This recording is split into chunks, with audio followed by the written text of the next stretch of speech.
राधे राधे, जय श्रीमन्नारायण। गुरुको भिडियो हेरेर बसिरहनुभएका सम्पूर्ण भक्तवृन्दहरू, दर्शकवृन्दहरू, हजुरहरू सबैलाई जय श्रीमन्नारायण गर्दै आउनुहोस् आजको पञ्चाङ्ग एवं पर्वको विषयमा प्रकाश पारौँ। आज विक्रम सम्वत 2082 साल फाल्गुन महिनाको 9 गते, त्यसै गरी इस्वी सम्वत 2026 फेब्रुअरी 21 तारिक छ भने शक सम्वत 1947 नेपाल सम्वत 1146 चिल्लाथ्व सिद्धार्थी नाम गरेको संवत्सर उत्तरायण शिशिर ऋतु भने आज शनिबार परेको छ। फाल्गुन शुक्ल पक्षको चतुर्थी तिथि दिउँसो 1:54 छ भने तदुपरान्त पञ्चमी प्रारम्भ हुनेछ। रेवती नक्षत्र राति 8:11 छ, त्यस पछाडि अश्विनी नक्षत्र प्रारम्भ हुनेछ। शुभ योग 5:04 साँझको 5:04 रहनेछ भने त्यस पछाडि शुक्ल योग प्रारम्भ हुनेछ। भद्राकरण दिउँसो 1:54 छ भने बवकरण राति 12:59 छ, तदुपरान्त बालवकरण प्रारम्भ हुनेछ। सूर्यनारायण कुम्भ राशिमा विचरण गरिरहनु भएको छ भने चन्द्रमा मीन राशिमा रहेको छ। देवगुरु बृहस्पति मिथुन राशिमा, आनन्दादि योगमा धाता योग रहेको छ भने दिनमान 11:20 को रहनेछ दर्शकवृन्दहरू। त्यसै गरी सूर्योदय बिहान 6:38 मा हुनेछ भने सूर्यास्त साँझ 5:58 सूर्यास्त हुनेछ। त्यस कारणले आज भद्रा 1:54 मात्र रहनेछ भने पञ्चक राति 8:11 पञ्चक रहनेछ। त्यस पछाडि पञ्चक समाप्त हुनेछ।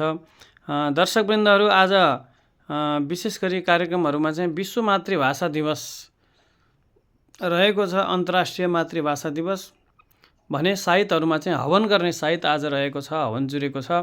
हवन जन्य सबै प्रकारको कार्य गर्न मिल्छ। विश्व मातृभाषा दिवसको विषयमा बताउनु पर्दाखेरि अन्तर्राष्ट्रिय मातृभाषा दिवस बङ्गलादेशमा सन् 1952 को फेब्रुअरी 21 मा मातृभाषा अर्थात् बङ्गाली भाषा बोल्न पाउनुपर्छ भनेर माग गर्ने विद्यार्थीहरू मारिएका थिए।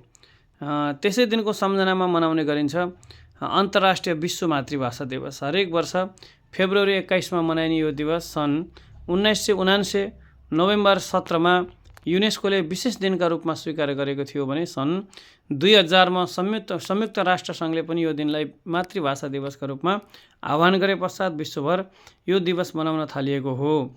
बङ्गलादेश, जसलाई पहिले पूर्वी पाकिस्तानको नामले चिनिने गरिन्थ्यो, त्यहाँ आजको दिन राष्ट्रिय बिदा दिने गरिन्छ। भारत टुक्रिएर पाकिस्तान बनेको बेला नै पूर्वी पाकिस्तानको रूपमा बङ्गलादेशको जन्म भएको हो। त्यसै गरी सन् 2008 लाई अन्तर्राष्ट्रिय भाषा वर्षको रूपमा मनाइएको थियो। विक्रम सम्वत 2078 मा भएको जनगणना अनुसार नेपालमा 124 वटा भाषाहरू रहेका थिए। 2078 को जनगणनामा 13 वटा नयाँ भाषा थपिएका छन्। नयाँ थप भएका मातृभाषाहरूमा भौटे, लोभा, चुम, नुम्री, बारङ्गुवा, नार्फो, रणथारू, कर्मारोङ, मुगाली, टिचुरोङ, पोइके, साद्री, डोने, मुन्डा, मुडियारी र केवरत रहेका छन्। उक्त तथ्याङ्क अनुसार नेपालमा पनि भाषा पनि सबैभन्दा बढी बोलिने भाषाको रूपमा मैथिली भाषा रहेको छ भने सबैभन्दा कम बोलिने भाषा कुसुन्ड रहेको छ। विश्वमा 7000 भन्दा बढी भाषाहरू छन्। भाषा, संस्कृति र बहुभाषाको विषयमा जागरुकता बढाउने उद्देश्यले अन्तर्राष्ट्रिय मातृभाषा दिवस मनाउन सुरु गरिएको हो भन्ने यहाँहरू समक्ष जानकारी गराउँदछु। अहिलेको समयमा मातृभाषाहरू हराउँदै गएका छन्। मातृभाषाहरू हराउँदै जानुको एक प्रमुख कारण भने कामको लागि विदेशी भाषा सिक्नुपर्ने वा सिक्ने होड नै एक प्रमुख कारण हो। संयुक्त राष्ट्र सङ्घले 2022 देखि 2032 को अवधिलाई आदिवासी भाषाको अन्तर्राष्ट्रिय दशकको रूपमा नाम दिएको छ। आफ्नो मातृभाषाको माया सबैले गर्नु नै पर्छ। बङ्गलादेशमा 1952 मा पनि आफ्नो मातृभाषाको मायाले नै यो दिवसको जन्म भएको थियो। मातृभाषाको शिक्षालाई प्रभावकारी रूपमा अघि बढाउने गरिएमा मातृभाषाको जगेर्ना गर्न सकिने छ। मान्छेलाई मान्छेको रूपमा चिनाउने तत्त्व नै भाषा हो। त्यसैले पनि भन्न सकिन्छ भाषा मानव जातिको पहिचान हो। भाषाले भूगोल र मुलुकलाई चिनाउने गर्छ। नेपाल लगायत अन्य मुलुकमा लेख्यभन्दा पनि कथ्य तथा मौखिक परम्परा रहेका आदिवासी जनजातिका भाषाहरू लोपोन्मुख अवस्थामा रहेका छन्। सबै जात जातिको मौलिक कला, संस्कृति र परम्परा जोगाउन भने मातृभाषा अनि साहित्यले सहयोग गर्छ। किनकि भाषाको विकास हुनु भनेको देशको पनि विकास हुनु हो। नेपालको वर्तमान संविधानको प्रस्तावनामा नेपाललाई बहुभाषिक मुलुकको रूपमा स्वीकार गरेको छ। कुनै पनि भाषाको आधारमा विभेद गर्न नपाइने भन्दै समानताको हकलाई सुनिश्चित गरेको छ। त्यसैगरी संविधानले मातृभाषामा शिक्षा लिन पाउने हकलाई समेत सुनिश्चित गरेको छ। नेपालमा बहुभाषिक शिक्षालाई लिएर विभिन्न किसिमका बहस भइरहेका पनि छन्।